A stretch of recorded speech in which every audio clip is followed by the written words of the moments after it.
Padre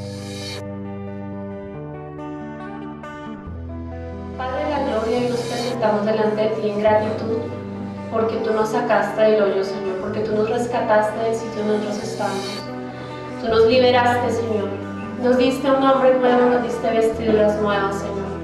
Te damos gracias por tu paciencia y tu compasión para con nosotros, Señor, aún en medio de nuestra incredulidad, de renegar de ti, Señor. Tú tuviste misericordia y tocaste nuestro corazón, y hoy estamos aquí, Señor. Gracias porque en medio, Señor, de todas las cosas que tenemos que hacer, Señor, y de todas nuestras actividades, hoy hicimos lo de María, Señor. Hoy tomamos la mejor parte, que era venir a tu presencia, Señor, y no nos será quitada. Yo te pido en el nombre de Jesús, Señor, que traigas una unción especial, Señor, para que esta palabra quede grabada en nuestros corazones, Señor, y haga mella, Señor, y podamos ser transformadas a través de ella, Señor. Gracias, Papito hermoso, trae revelación, Señor, y gracia para practicarla y para contarla a otros, Señor, y poder ser de bendición a otras personas. Te adoramos y te damos gracias en el nombre de Jesús. Úsame como un vaso limpio, Señor, para que tú puedas ministrar a tu pueblo conforme a tu voluntad, Señor, en el nombre de Jesús. Amén. Bueno, vamos a ir por favor a Segunda de Reyes, capítulo 7. Ayer estábamos con mis hijos, estábamos haciendo un devocional y leí una porción de una historia que me pareció muy interesante. Vamos a mirar desde el capítulo 6, versículo 24, porque vamos a mirar un contexto general acerca de lo que estaba sucediendo acá. Segunda de Reyes, capítulo 6, versículo 24. Después de esto aconteció que Ben-Hadad, rey de Siria, reunió todo su ejército y subió y sitió a Samaria.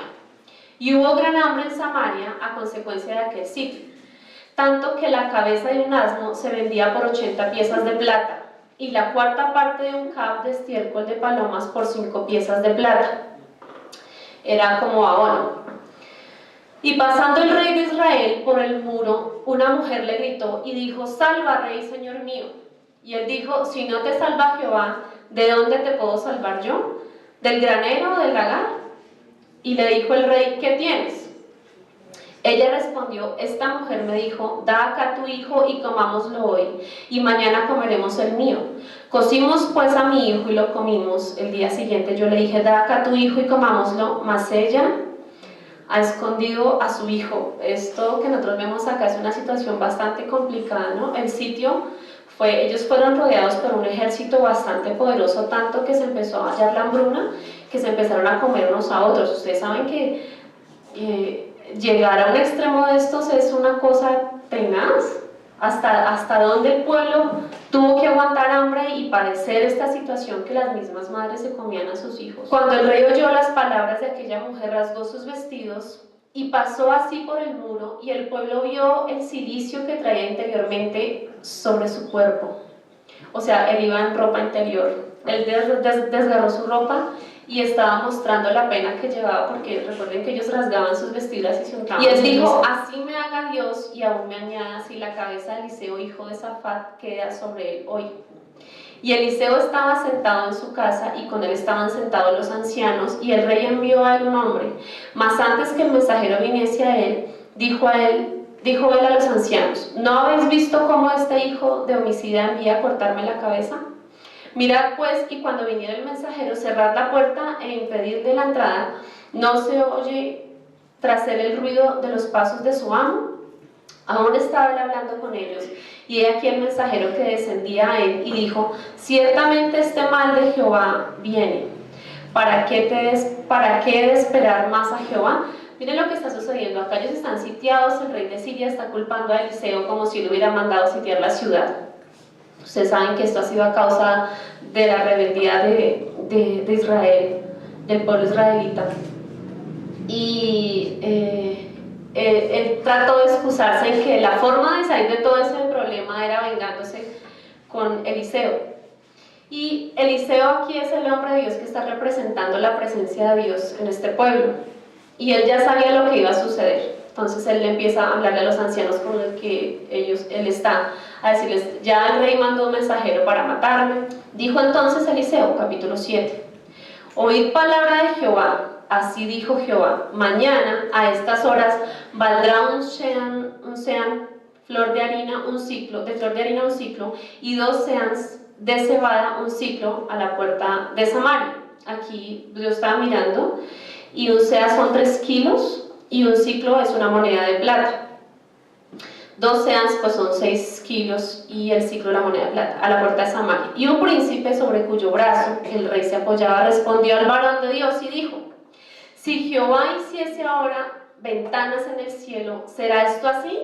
Y él dijo: he aquí tú lo verás con tus ojos, mas no comerás de ello. Recuerden que en este caso no estaban solamente las mujeres de este sitio comiéndose a sus hijos, sino que todo el reino estaba padeciendo hambre. El mismo sitio del rey, ellos estaban mirando que estaban necesitados. Entonces este príncipe se levanta aquí a decirle a Eliseo que para qué se pone a decir esas cosas, que si será que Dios abre las ventanas del cielo, eso va a suceder. Y él le dijo: mañana a esta hora. Miren una cosa acá, cuando uno reta la voluntad de Dios, porque no estaba él retando a Eliseo, sino lo que Dios está hablando a través de él, lo que sucede. Había a la entrada de la puerta 4 hombres leprosos. ¿Cuántos? 4. Los cuales dijeron el uno al otro: ¿para qué nos estamos aquí hasta que muramos? Voy a detenerme acá un momento para hablar acerca de la lepra, como habla la Biblia sobre ello. En Levítico 13 habla acerca de leyes sobre la purificación y sobre el trato que se le daba a las personas que estaban enfermas de lepra, y él decía que los sacerdotes tenían que examinar a la gente que tuviera algún tipo de erupción en la piel, que si después de 7 días de haber sido purificado, porque pues recuerden, ellos vivían en el desierto cuando se dio la ley, pues iban a presentar muchos casos de enfermedades. Entonces él les decía: si a los 7 días no están purificados después de haberse lavado y haberse apartado de las personas, de haber lavado su ropa, y llegan y están bien, serán considerados puros. Si no, van a tener que pues hacerse ciertos, pues en ese tiempo no habían exámenes médicos, pero tenían que apartarse por otros 7 días para ver si sanaban. Si no sanaban, eran considerados impuros y los hacían salir del campamento. Ellos no podían estar ahí porque se consideraba una lesión que podía contagiar a las demás personas. Era una enfermedad peligrosa para ellos, porque ellos vivían en campamentos, ellos vivían por decir, en carpas. Recuerden que ellos no tenían casas con columnas, baños y todo. Seguramente andar en un campamento, andar de camping 40 años era una cosa bien complicada, con los utensilios, todo lo que ellos tenían que usar era difícil. Entonces, en este caso, el Señor daba algunos aspectos de cómo se iba a tornar el color de la piel, si la erupción se extendía, si sanaba, si se abría más la llaga, o si alguna persona se hacía algún tipo de herida y esta herida no sanaba, sino que se infectaba. Los sacerdotes tenían que hacer el examen sobre esto y ellos tenían que decidir si la persona era pura o no. Cuando salían las personas del campamento, que ya no eran consideradas puras, asumo, no hay una parte en la Biblia que diga cómo se trataba esto, pero debía haber seguramente una parte de lo que se recogía de los levitas para, o de todo el campamento, para guardar la vida de estas personas, pero aparte, porque imagínense que estuviera el tío, la prima, uno se preocupa por ellos, ¿cierto? Entonces que pues no le falte al menos la comida, aunque esté afuera y no pueda tener contacto con las personas que estaban adentro. Cuando una persona tenía que desplazarse o que se encontraba en el camino con otro tipo de personas, el impuro tenía que ir gritando: soy impuro, soy impuro. Entonces, nosotros podemos imaginarnos cómo afectaría esto a una persona con una enfermedad si después de que el sacerdote lo declaraba impuro. ¿Cómo asumía una persona esto en su dignidad? Estar corriendo y diciéndole a la gente: soy impuro, soy impuro. Quiero hablarles acerca, bueno, más o menos por encima lo de la lepra, acerca de los pasos que se hacía cuando una persona era sanada de una enfermedad de la piel. Ellos tenían que llevar unos animalitos conforme a la provisión que las personas tenían, porque ustedes saben que este tipo de enfermedades tocaba a cualquiera, tanto a los pobres como a los ricos. A cualquier persona le podía dar una enfermedad de la piel, de lepra. Y ellos tenían que llevar corderos y tenían que llevar unas palomas, y esto me gustó mucho cuando estuve mirando. Ellos tenían que llevar 2 palomas. Una era para ser sacrificada y otra para que cuando ellos estuvieran al aire libre pudiera ser soltada la paloma. Y esto es como el Señor muy, pues no sé si tierno, acude a la palabra de lo que una persona está necesitando, pero uno poniéndose en los zapatos de una persona que ha sido expulsada de su familia, de su tierra, de sus bienes, y está fuera del campamento con lo que la mejor provisión que pudiera tener, que seguramente no era la misma que los otros tenían adentro, que tenía que decirse y decirle a los demás soy impuro, y ver que su enfermedad se extiende, el poder tener la habilidad de poder llegar a ofrecer un sacrificio y ver una paloma volar para ellos debía ser un precedente impresionante, era un aspecto que Dios ponía como lo natural para que ellos pudieran sentir esa libertad. Y me gustó mucho eso. Otra cosa que hacían ellos cuando purificaban a las personas que estaban enfermas era que el sacerdote tenía que, con la sangre de los corderos o del sacrificio que estaban haciendo, era untar sangre en el lóbulo, en el dedo gordo de la mano y el dedo gordo del pie de la mano derecha. Y encima de esa untada de sangre tenían que colocar aceite. Toda esa ofrenda tenía que llevarla la persona que iba a ser purificada. Había que llevar también, dice la Biblia, que flor de harina de la mejor calidad. Allá no se podía, y es específico el sacrificio, no se podía llevar ningún animal enfermo, y tenían que llevar los corderos en el mejor estado posible, no se podía llevar ningún cordero enfermo, ahí dice perfecto. Entonces, la calidad de ofrendas que ellos presentaban, de ahí ellos eran untados primero de la sangre en el lóbulo, en el dedo gordo de la mano y el dedo gordo del pie. Y yo estaba como tratando de asimilar cómo era esto. Y bueno, lo de la paloma tiene mucho sentido, ¿no? La libertad que ellos tenían acerca de su enfermedad. El untarse la sangre, el que ellos fueran limpios con el sacrificio.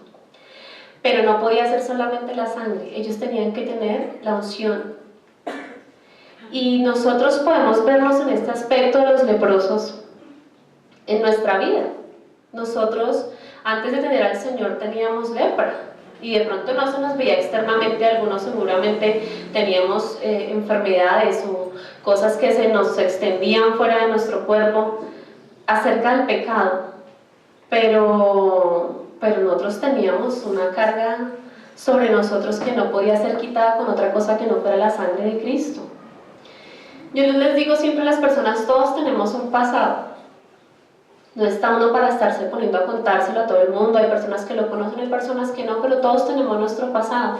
Y en ese pasado, la lepra que a nosotros nos angustiaba, nos amargaba, nos apartaba, nos enfermaba, nos hacía sentir débiles, aislados, nos hacía sentir que no podíamos con las cosas. El Señor vino y nos la quitó. Él nos purificó de ese pecado que nosotros teníamos, de esa lepra espiritual que nosotros teníamos, con su sangre.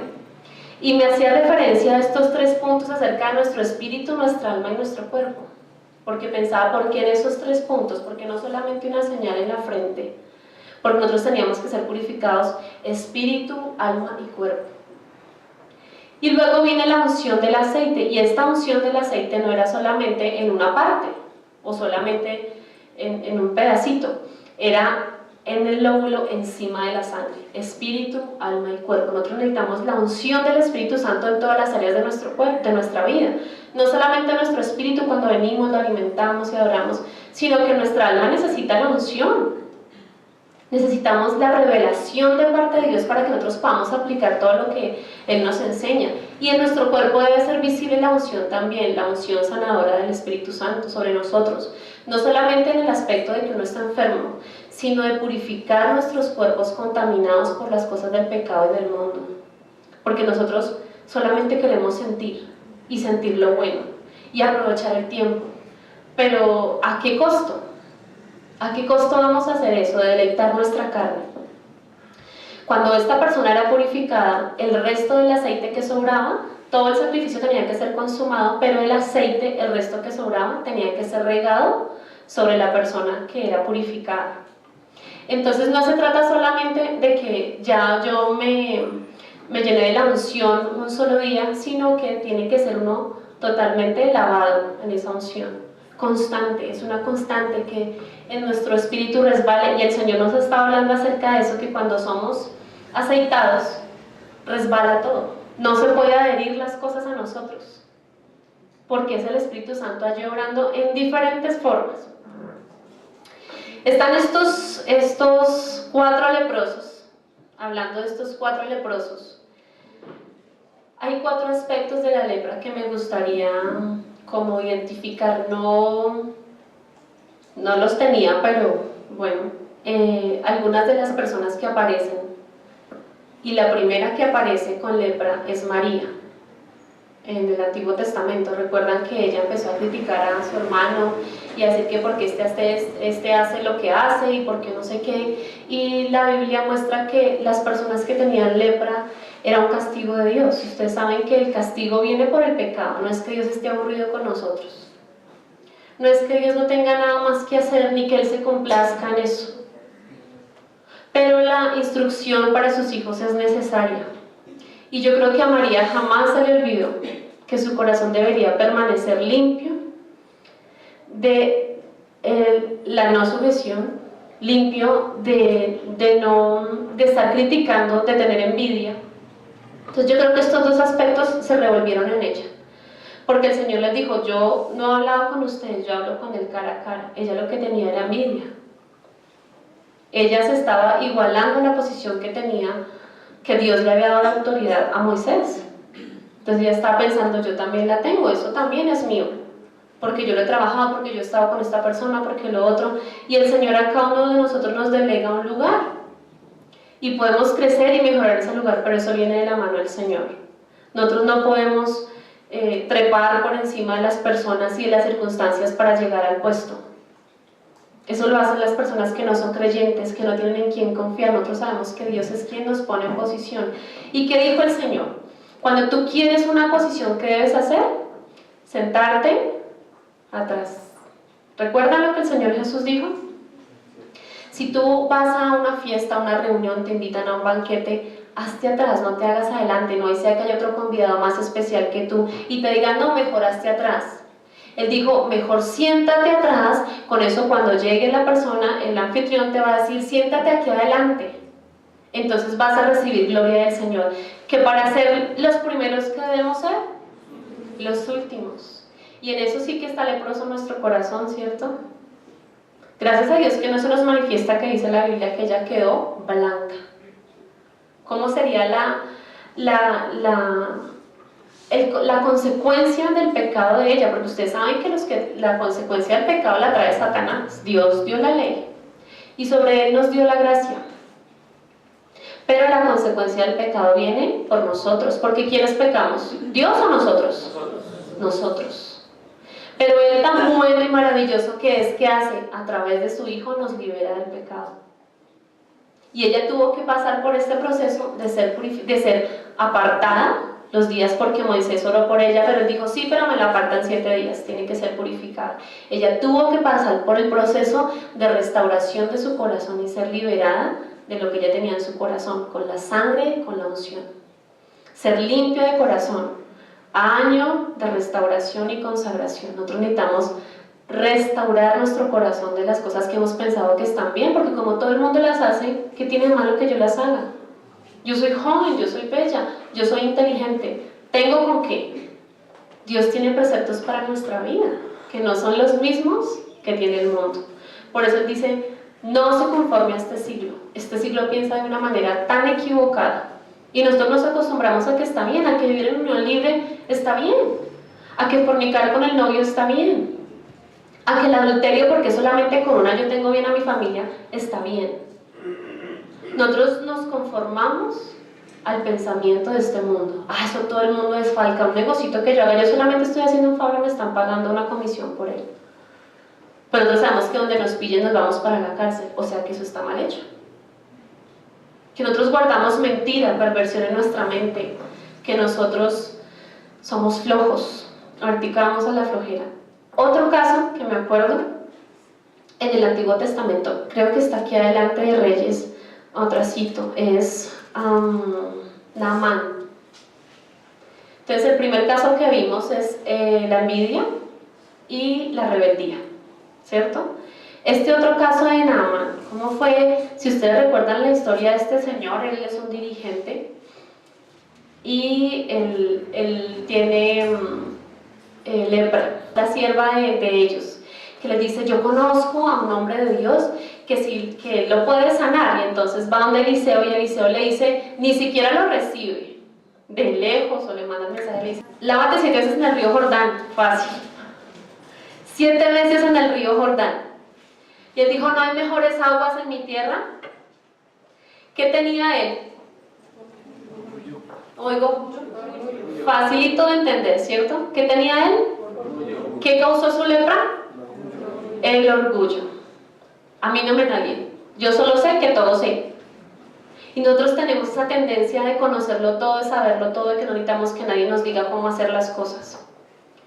Pero empezando por el Señor, Él es el que debe dirigir cada día nuestros días para abrir y cerrar la boca, para salir y hacer un proyecto, para saber con quién estoy o con quién no, de las cosas pequeñas a las cosas grandes. Él debe ser el director de todo lo que nosotros hacemos. El orgullo de nosotros es una cosa tan terrible que causa incredulidad en nosotros. El orgullo es pensar que yo puedo hacerlo, y cuando llega el momento de hacerlo y no puedo, no, entonces si yo no puedo, Dios tampoco puede. Y a veces limitamos a Dios porque la única forma en que Dios se limita es la incredulidad. Recuerden que ustedes, al Señor, Él estuvo en un sitio, no recuerdo dónde fue, que Él dijo, no pudo hacer milagros allí a causa de la incredulidad de ellos. ¿Dónde fue? Sí, su tierra, Belén. No pudo hacer milagros a causa de la incredulidad de las personas. Y nuestro orgullo se levanta a decir, yo puedo, Señor, déjame, yo te entrego estas áreas que son un poquito más complicadas para mí y yo trato con estas. Bueno, eso en cuanto a nuestro trato con el Señor. Nuestro trato con las personas, ¿cómo es? Yo soy mejor que tú, tengo mejor educación que tú, me he visto mejor que tú, soy más bonita que tú, tengo mejor conversación, huelo mejor.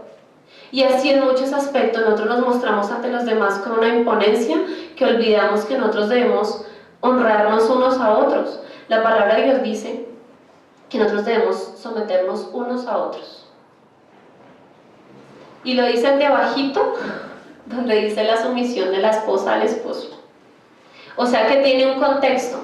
No se trata de que el esposo esté sometido a la esposa en las decisiones, el Señor dio un orden en las cosas. Pero se trata del amor al que nosotros estamos sujetos para hacerlas. ¿Cierto que yo no puedo decirle a una persona, ¿usted se me sujeta? No, la sujeción es algo que yo doy voluntariamente. ¿Y cuántas veces lo hacemos? Es casi imposible porque nos gana el orgullo.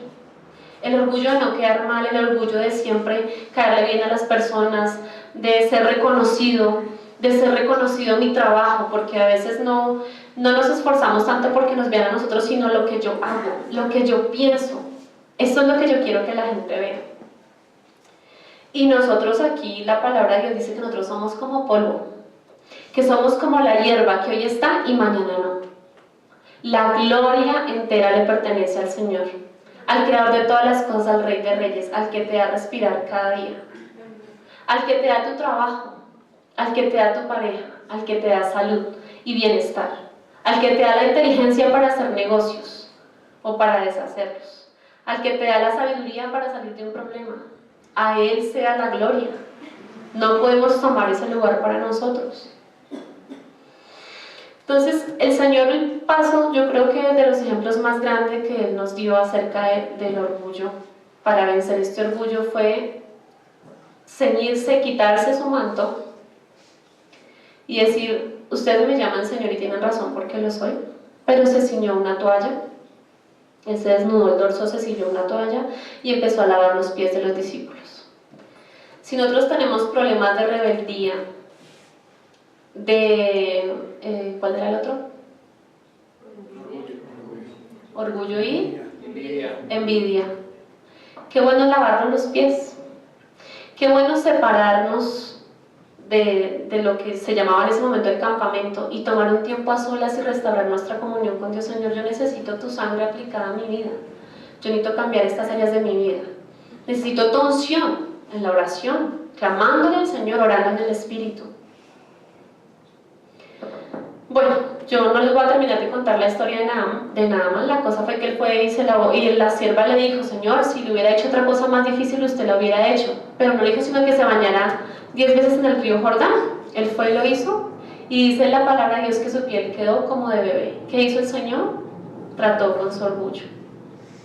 Otro caso, recuerdan que había leprosos en esta historia, ¿cierto? Vamos a otro caso, creo que está en Mateo capítulo 8. ¿Saben qué tenía él? Pobrecito yo. No soy digna. Yo no valgo tanto, si quieres. ¿Y el Señor qué le dijo? Le dijo como a los 10 leprosos. ¿Recuerdan la historia de los 10 leprosos? Vaya, purifíquese. ¿Él le dijo lo mismo? No. ¿Qué le dijo? Sí quiero, sí quiero. El Señor afirmó la verdad de él. Sí quiero. ¿Por qué? Porque te amo. Nosotros a veces tenemos ese mal de no, aquí enfermo, no, aquí endeudado, no, aquí con este, con esta, con el mal del pobrecito. ¿Y qué pasa? Es que no estamos haciendo nada al respecto. El Señor dijo, si quiero, sé limpio. Y en el instante él fue limpio.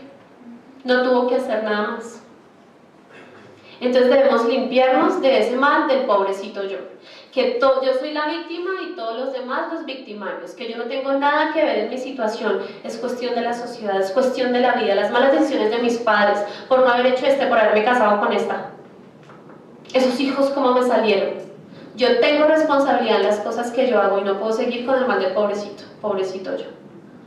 Debo clamar al Señor, Señor. ¿Y el Señor qué te va a decir? Si quiero? Si quiero sacarte de deudas, si quiero sanar tu matrimonio, si quiero liberarte de los malos hábitos, si quiero que tengas abundancia.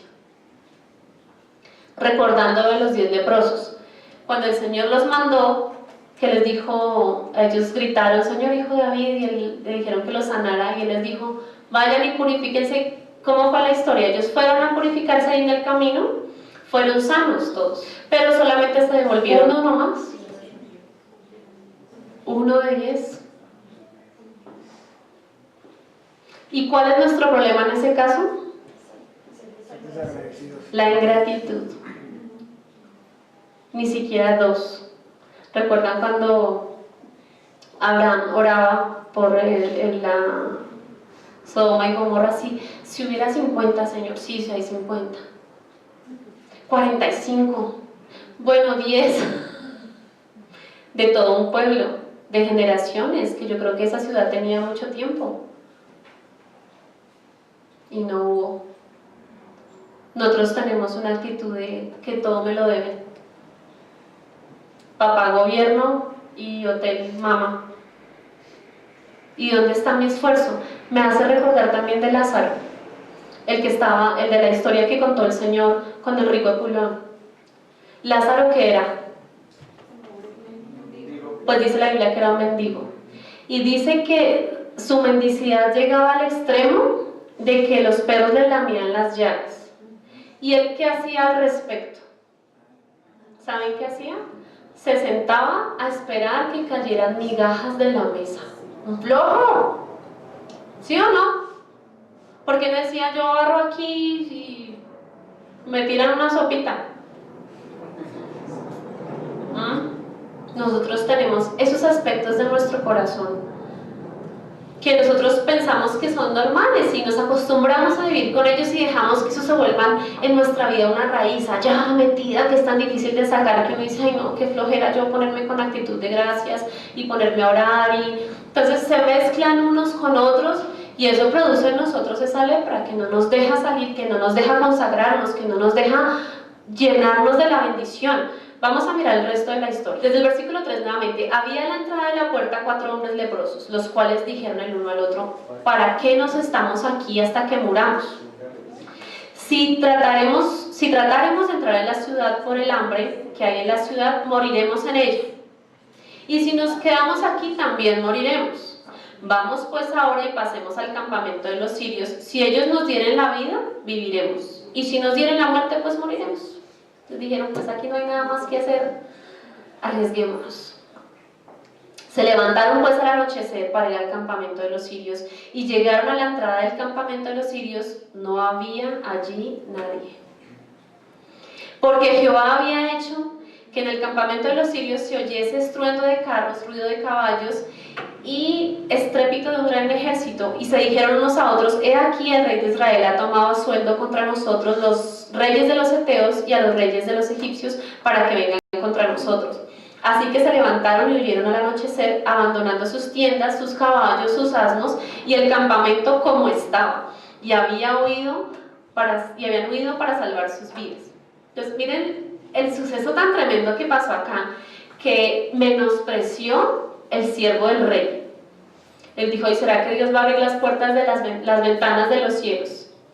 Y aún abriéndolas, ¿será que va a llegar esa bendición de que se encuentre todo tan barato?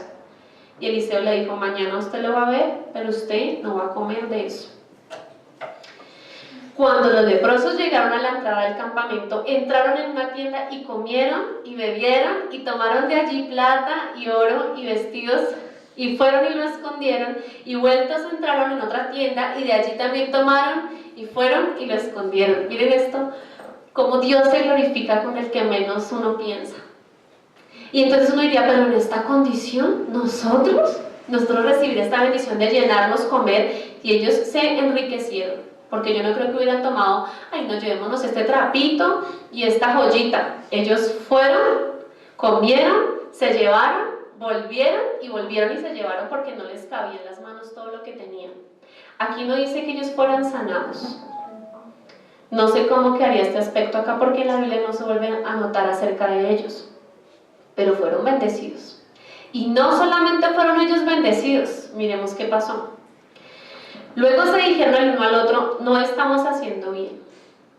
Hoy es día de buena nueva y nosotros callamos, y si esperamos hasta el amanecer nos alcanzará nuestra maldad. Vamos pues ahora, entremos y demos la nueva en casa del rey. ¿A ustedes no les parece esto como muy significativo de la venida del Señor?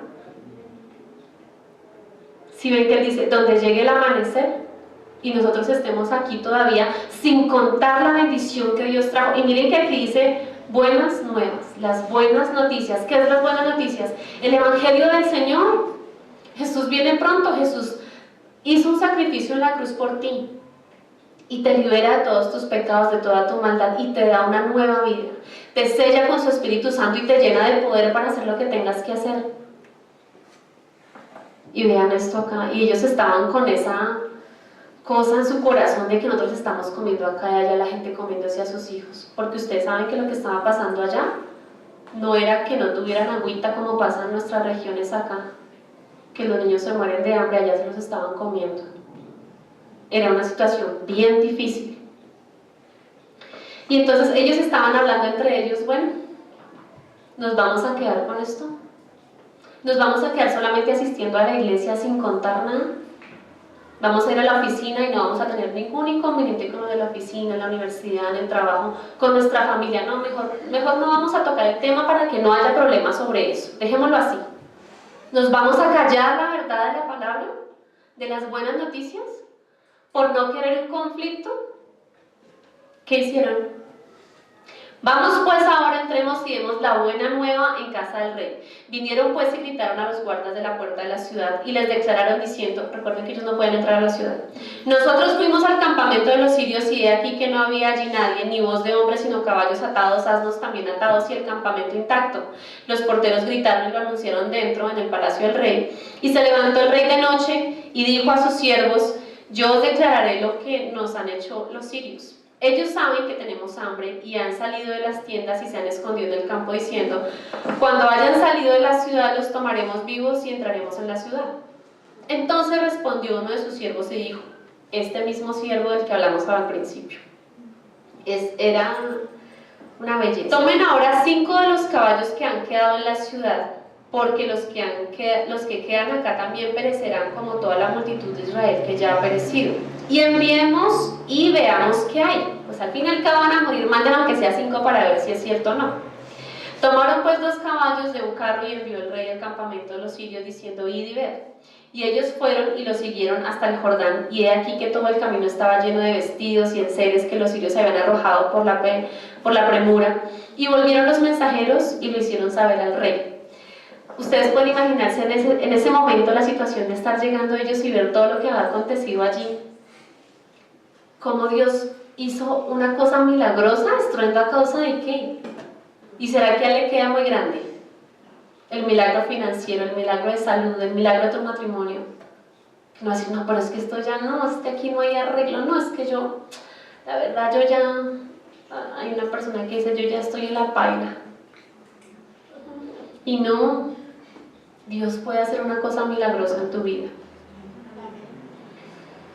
El 16. Entonces el pueblo salió y saqueó el campamento de los sirios. ¿Quién salió? ¿El rey? Eso se filtró. Y salió todo el mundo a saquear. O sea, el que encontró. Imagínense la chusma. Cogiendo, arrasando lo que encontraron. Yo me imagino que eso fue un alboroto terrible. Todo el mundo iba a saquear el campamento. Entonces el pueblo salió y saqueó el campamento de los sirios. Y fue vendido un sean, o sea, 3 kilos de flor de harina por una moneda de plata. Y un sean de cebada por una moneda de plata, conforme a la palabra de Jehová. Nosotros podemos conforme a la palabra de Jehová, no conforme a nuestro salario, conforme a nuestro estudio, nuestras expectativas, a nuestras habilidades, conforme a la palabra de Jehová, creer en el milagro que viene para nosotros. El rey puso a la puerta a aquel príncipe sobre cuyo brazo él se apoyaba, o sea, ese que siempre mandaba hacer los mandados, que le dijo a Eliseo que dejara de ser tan iluso, que Dios no, por más que abriera las ventanas, no iba a suceder eso. Y el rey puso a la puerta a aquel príncipe sobre cuyo brazo él se apoyaba y lo atropelló el pueblo a la entrada y murió. Esto a mí me parece chistoso. Yo no creo que para la familia fuera chistoso, pero el ver que venía la multitud con la bendición y él no pudo disfrutar de ella por haber dudado del Señor, y él hizo eso en una forma burlona. Él menospreció al siervo de Dios que estaba enviando la palabra porque él pensó que la palabra venía de él, y no venía de él, era el Señor mismo.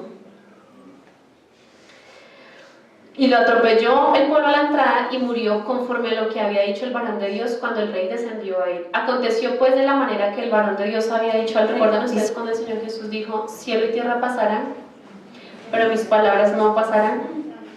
Aquí está su bendita palabra, ella no pasará.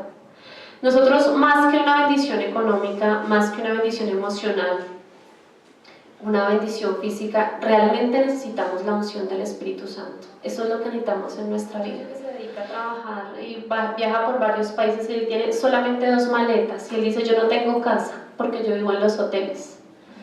Yo aprecio la vida.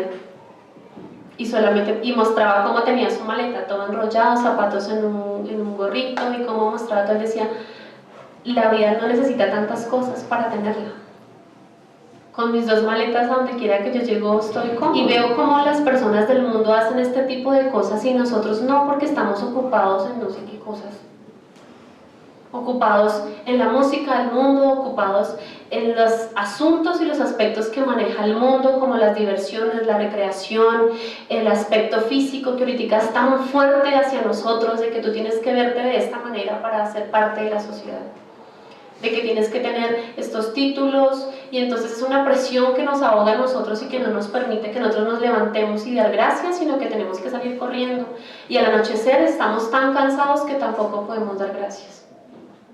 Entonces, ¿a qué horas vamos a tener nosotros un momento para permitir que venga el Señor y toque nuestro lóbulo, nuestro dedo gordo y nuestro dedo gordo del pie con su sangre y con su aceite, para poder hacer el trabajo que Él nos manda hacer, para ser purificados de todo lo que nosotros nos contaminamos diariamente? Si uno sale a la oficina, sale solamente en el Transmilenio, hay gente todo el tiempo diciendo groserías, en el colegio o hay personas que están, me refiero a novios unos con otros, y no hay ninguna relación ahí, sino que ese es el mundo, todos contra todos, donde vemos tantas perversiones, donde vemos la avaricia, cómo se manifiesta, no importa por encima de quién haya que pasar, se hace. El mundo es una cosa terrible, pero más terrible es que nosotros nos conformemos a él. No tengo tiempo porque estoy trabajando, estoy criando a mis hijos, estoy en embarazo, o estoy muy joven y tengo otras cosas que hacer y que vivir. Pues nosotros en este momento tenemos la bendición de escuchar la palabra de Dios. En este momento estamos en saqueo, estamos saqueando al campo enemigo, estamos tomando las cosas de esas. ¿Qué administración le vamos a dar? De aquí nosotros salimos con una responsabilidad. para ver cómo nosotros vamos a empezar a aplicar en nuestra casa, con sus hijos, con su pareja, con usted mismo. Porque uno siempre espera que los demás hagan los cambios, ¿no? ¿Sí oyó? ¿Sí escuchó? ¿Sí aprendió? ¿Leprosa? Debemos nosotros examinarnos y decir, estos cambios van a depender de mí también y empezar yo mismo a hacer ese cambio sin demandar que el otro lo haga, sino hacer lo que me corresponde a mí.